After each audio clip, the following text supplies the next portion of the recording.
Thank you very much indeed. Thank you, Carol. You're going to enjoy this next story. Really are.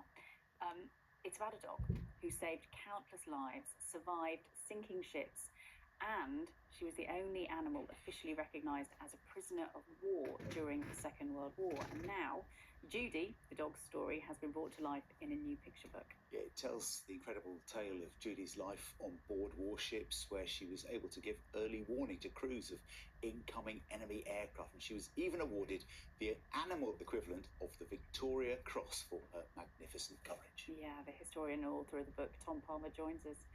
Good morning to you. Thank you for coming in. Good morning. I mean, this is a phenomenal story. Just, here she is. Here's your illustrations of her.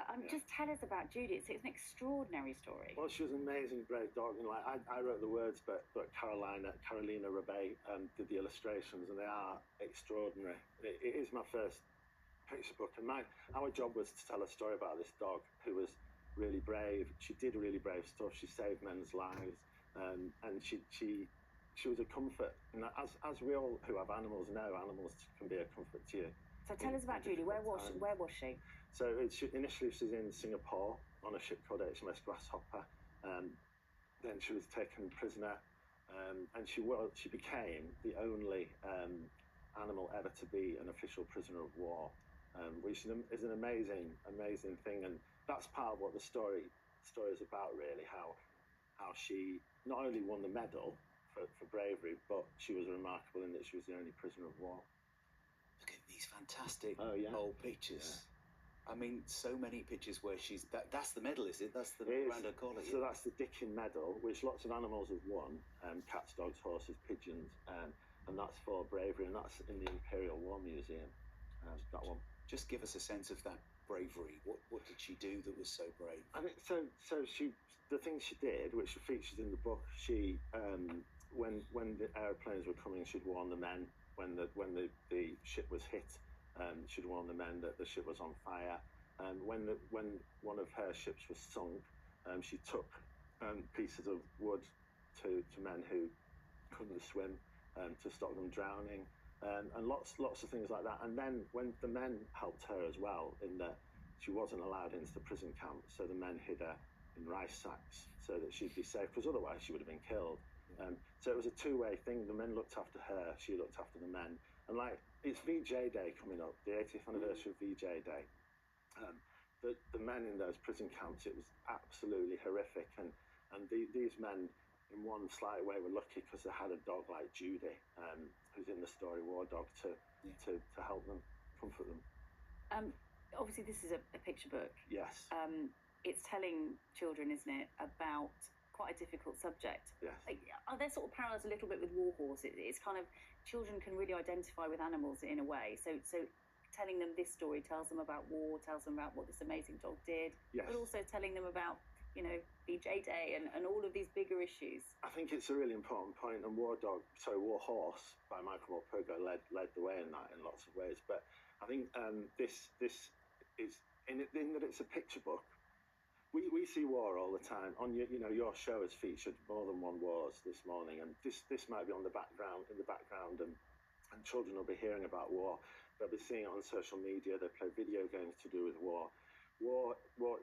They see and hear about war so much, but reading a picture book is a shared experience. Children's books, picture books, you read it with a teacher in the classroom, or with a parent or a grandparent, and you don't just read it, you discuss it. What's that? Have you got any questions? Your child might have a question for you, and you can give them a basic grounding on really what a war is. War is not exciting and dramatic and heroic. Well, it is in some senses, but for a lot of people it's horrific, and it's happening across the world now, and children need to know that. And picture books and children's books and teach them, parents and librarians are the ones who can help children understand what war really is. It's quite a difficult thing to put together, actually, and to tell quite a complicated story in such a small number of words. Yeah, but back to Carolina's illustrations, they just, when I saw my text, I was thinking, is this enough? Is this enough? And it's not. Because in a picture book, you need the illustrations, you need the characters, you need the look on Judy's face and the relationship between her and Frank. And that's why I'm really proud that Scholastic, the publisher, asked me to write this. Judy died in 1950, so a few years after the end of the war. Yes. how did she see out her final years? So she came back to the UK.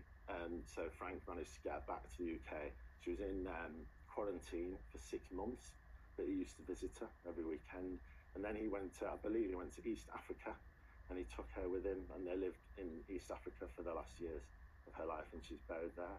And you talk about Frank, that those two had the real bond, didn't they? Yeah, so in the story, he's the one who helps her out and gives her food, and she has puppies during the story. And the commandant, the Japanese commandant of the prison camp, he gets one of the puppies, and that's kind of why he makes her an official prisoner of war, because he wants to protect her, because I think he may have been a dog lover.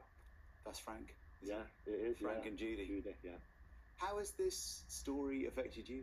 I mean, it seems like it's really it moved you. It does move me, and all my history stories, I've done chapter books, quite a few in history, but I suppose I'm thinking about my relationship with my dog, and you'll be thinking about your relationships with your animals. They're a massive comfort for you, and we all go through difficult times in our lives, not prison camps like in the Pacific, but our animals help us, and I think that's why children, through a children's book, are going to understand her and appreciate her story, because they know what it's like to have a relationship with an animal. It's like that intuition that dogs in particular often have. You know, they can read what's going on. Yeah. What an amazing story. It really I didn't know anything about Judy, but it's been an eye-opener. Thank you so much for coming in. Thank you so much, Thomas. Really lovely to see you. And a good reminder, of course, VJ Day on Friday. There'll be lots of commemorations on the BBC on that as well. Really important day. War Dog out now? Yeah, out on Thursday. Out on Thursday. Yes. Great. Thank you. Thank you very much Thank indeed. you. Time now to get the news, to travel and the weather where you are.